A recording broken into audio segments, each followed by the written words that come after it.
Men's fashion and menswear this spring 2025 season is so much more fun than it's been for a long time. I'm enjoying fashion more than I have in almost a decade. I mean, we have so much variety in styles and so much flexibility in how we can dress and quote unquote make it publicly or socially acceptable. Because historically speaking, before the rise of social media as well as the widespread bank of information on the internet when it comes to menswear and men's fashion, style and fashion was very linear and they were also very synonymous. But nowadays, style and fashion have two different meanings, and though I don't think one can exist without the other, this leaves such a wide open array of different ways that men can dress, ways that men can build their style, which is why nowadays I feel like menswear and men's fashion is more personal than it's ever been. And with that, we all have seen that there is a huge callback to American vintage timeless classics with a little bit of a spin on them, as well as certain trends, silhouettes, cuts, patterns, and fabrics that push the boundaries and complement these timeless pieces to create a style that's interesting yet still wearable, which is why today I wanted to make a part 2 video to my menswear spring essentials for 2025, because in the first video we kind of tackled some very basic timeless kind of pieces, and in this video we're going to introduce a couple more fashion forward kind of boundary pushing pieces as well. And no, I'm not going crazy with the looks or anything like that. I'm not going too much out of the realm of wearable classic pieces. I mean, sure, we're gonna have a little bit of fun, but I'm not gonna push you guys too far. So with that, why don't we get right into part 2 of the menswear and men's fashion spring 2025 essentials that I think everybody should know about. Today we're gonna start off with a very simple and easy way to kind of elevate pretty much every outfit that you put together in your wardrobe, whether it's gonna be simple, whether it's gonna be more complex, and that piece is gonna be the everyday pleated pant. And the pleated pant, for those who don't know and don't get it confused with the crease, but the pleat is actually a tuck of fabric that is sewn down into the waistband on the front of the pants that also sometimes feeds into the crease on a dress pant, but not always. And the thing with the pleated pant is that it's not always meant to be dressed up these days either. You can wear it very casually, and the purpose of the pleat is just to give a little bit more room and a little bit more drape to the fabric on the body around the thigh, as well as moving down the knee. And with that, you also just get a real nice suppression detail as it feeds up the body, which actually has a slimming effect to the waist, believe it or not, which is why I love pleats. I love single pleats, I love double pleats. I mean, pleated pants, whether you wear them super wide and baggy or your style leans a little bit more tailored and slim, pleated pants come in all different types of fits, all different types of cuts. Most men probably never even notice that a lot of their pants could be pleated. I love me a nice pleat, and I think it gives a real sophisticated kind of look, whether you're wearing something simple with just a t-shirt or if you're dressing it up with a sport coat. A pleated pant is perfect for not just spring and summer, but for pretty much any season. But with that, you can get pleated pants in like linens, you can get pleated pants in cottons. I mean, there's just so many different ways that you could wear a pleated pant and make it work for any season, for any style, for any outfit. Next up, I want to talk about the overshirt, which is probably going to be one of your most worn garments besides the chore coat or the chore jacket, because the overshirt is basically going to be the lightest layer of outerwear that you're ever going to have. And it is literally meant to not only add a little bit of style, but just basically for those days when there's a little bit of a breeze or a little kind of chill to it, and you need just the thinnest layer of protection so the wind isn't directly on your skin, while also adding a little bit of like a stylistic approach to layering as well as that functionality. And these are really interesting because just like the pleated pant, they also come in a myriad of different fabrics. They could be heavier weight, they could be lighter weight, they can even be summer weight when they're made out of like a linen or something like that. And the overshirt is just one of those pieces that's pretty much going to go with everything in your wardrobe, whether you're wearing just a t-shirt, whether you're wearing a button-down shirt, whether you're wearing a denim shirt. In the early springtime, if you're throwing on like a light turtleneck and you want to throw an overshirt over that, you could do that too. They go with jeans, they go with dress pants, they even go with shorts, especially the linen weight summer overshirts. I mean, they're just one of those pieces that you should probably invest in like 2 or 3 of them and have them at the ready in your wardrobe in different weights, different colors, different styles, because this kind of silhouette and this kind of garment with its functionality and utility is very malleable. And the way that this differs from wearing just a regular button-down shirt over a t-shirt or a turtleneck or something like that is that the overshirt typically is made of slightly slightly more structured fabric. It's cut a little differently, a little bit more boxy, a bit more straight and relaxed, as well as cut a lot shorter at the body. So it offers a completely different look than just wearing a button-down shirt over a t-shirt or a turtleneck and calling it a day. The overshirt is in fact a very different garment. The next essential is going to be something that's a little bit more in the footwear category, which is interesting because I really don't talk about footwear a lot. I'm not really a shoe head or a sneaker head or anything like that. Like, I appreciate them, but I'm not all that knowledgeable in footwear, to be honest with you. Actually, it's probably my weakest point of my style. But with that being said, I know that one of the essentials that every man should have for the spring and summer is a nice pair of loafers. And the thing is, a lot of people traditionally think that the loafer is for a little bit more business casual or even more business dress styles, but that's not really true. The loafer was invented to be a bit more of a casual style, and granted, these days we've taken it even further into casual everyday style, which is something that I really like. I really appreciate that we did that, because loafers, especially in the spring and summertime, look good with literally everything. Whether you're wearing a nice wide leg pair of jeans, or you're wearing a slim trouser, you're wearing linen trousers, even shorts I've seen, it looks really good with that. Whether your style leans very simple, whether your style leans very tailored, you can wear a nice pair of loafers with anything. And the loafer is not just one silhouette, it comes in so many different types of silhouettes. I mean, you've got the penny, you've got the tassel loafer. There's a lot that you can do with loafers, and I mean, some people like to wear them without socks. I personally don't like to do that, but you can do that if you want to. It is a good look. It's just not my personal favorite look. For me, it doesn't make me feel comfortable, but it looks so good on other people. And I encourage everybody to give loafers a try, because the loafer really is going to transform your wardrobe, even in the most simplest kind of minimalist type of style, especially with something like a nice tassel loafer. One of my favorite tassel loafers is actually the black tassel loafer from MENS, and MENS is basically one of the highest quality shoemakers that I've ever seen. They're the most comfortable loafers that I've ever worn. They hold their shape nicely, they're very sophisticated in character, and they're made to last. They're made to be resold. They're made for you to be able to wear them and love them for years and years to come, which is why I love MENS. And not just MENS, but there's so many other loafers that you could get to. And that whole journey of getting into loafers is so much fun, and I encourage everybody to try it at least once, because I promise you will be hooked. Next up is going to be a real interesting one, because this is where we're going to push the boundaries a little bit. And y'all know that I love to push y'all a little bit out of the comfort zone. This one's for my viewers who are a little bit more advanced in their style journey, who have been into style for a long time and just want a little excitement. One of my favorite things that I personally am going to be wearing this spring and summer is a nice printed pant, or rather a couple, because I have a pretty nice rotation of printed pants. And I'll explain where this obsession with printed pants on my end came from. Basically, I've started to lean away from patterned tops and things that have a heavy texture, or things that have heavy colors on top. And I've started to kind of allow the pants in my own outfits to kind of speak for themselves and really become statement pieces. Just because in a sick, twisted way, I love to challenge myself and I love to stack the odds against myself, but also that to me is the fun of fashion. I love to try these new things and try out new ideas, and printed pants has just been a new idea for me to kind of obsess over and try out and just have fun with. So for those who are really into style and expression, for those who are really into fashion and really want that kind of exaggerated kind of presence like I do, wearing a nice simple t-shirt or like a white shirt tucked into a pair of printed pants or something like that, I mean, that is such an extravagant look that if done right can be something beautiful. It's eye-catching, it's a statement, it's expressive.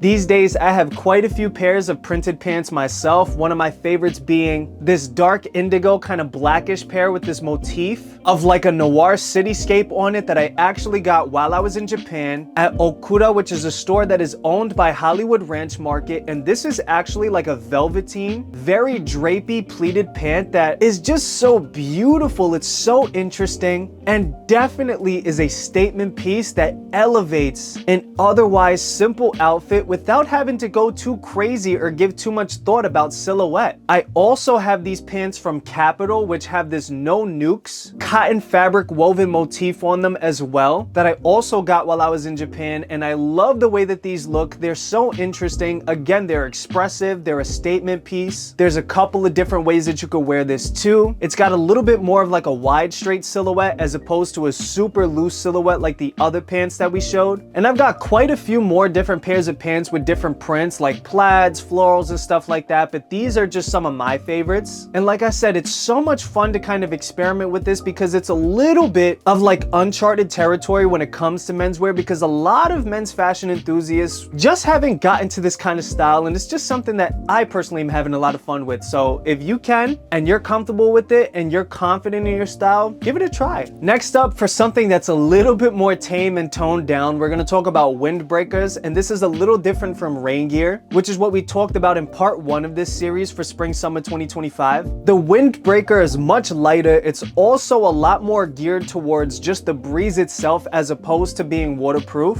It also, in my opinion, can sometimes be a lot more fashion forward than rain style outerwear, because rain style outerwear tends to kind of fall into one category and look very kind of utilitarian. It looks very kind of militaristic, but windbreakers can be a lot more fun. One of my favorites is my Formula 1 McLaren X Hollister windbreaker. That is super light. It's not waterproof, but it is super light. It's drapey, it's comfortable, the fabric is soft, and is definitely wind stopping, especially since it cinches at the hem of the waistband as well as the sleeves. And this is a lot of fun because it's got the Formula 1 embroidery, it's got the motif, it's got a bunch of different colors, and it's not really an overly kind of militaristic style at all. I don't think it's militaristic at all, really. So it allows you to have a lot more fun with fashion and style and creating your outfits. Another really good example is one of my favorite jackets, the Libero Il Mister jacket, which is a coach's jacket made of like a nylon polyester kind of fabric. It's super shiny, it's comfortable, it's got this really nice presence to it. You could dress it up, you could dress it down. I've worn this quite a lot, especially in the early spring seasons as well as the early fall. And it's also great for summer nights when it gets a little bit chilly and you're sitting by the coast or something like that. And it's also just a really good piece that's great for layering. It's simple to wear and is overall protective against breeze, against the wind. And again, it doesn't give off too much of like a militaristic kind of vibe. It's just really nice, subtle, it's calm, and is something that pairs with basically any type of style. But yeah, guys, thank you so much if you made it to the end of the video. I love y'all more than y'all can know. I'm so excited to be back in New York after having been in Japan for a couple of weeks. I took so much footage and content out there, and I'm excited to start working on it and bring you guys some really interesting and different things. And I'm also excited to show you guys everything that I came back with, so definitely stay tuned for that. I'm also going to be working with some of my favorite stores, some of my favorite brands in the coming videos, on top of the Japan content, as well as on top of our regularly scheduled raw denim content that we do bi-weekly. Don't worry, to all my denim heads, we're definitely going to get to that too. Y'all know I can never abandon what got me into fashion in the first place. Thank y'all so much for sticking through. I'm having a lot of fun making these videos for you guys, and if there's any suggestions, any comments, any topics that you want me to discuss, definitely let me know down in the comments. And if there's any essentials that I missed in this video, definitely let me know down in the comments too. And I'm excited to see what you guys got. I always say I learn as much from you guys as much as you learn from me, and that relationship to me is super important. So always feel encouraged to drop down and leave some knowledge in the comment box for me, and I'll love and appreciate y'all for it always and forever. Thank you so much. And with that being said, thank you guys again, and I'll see you next week.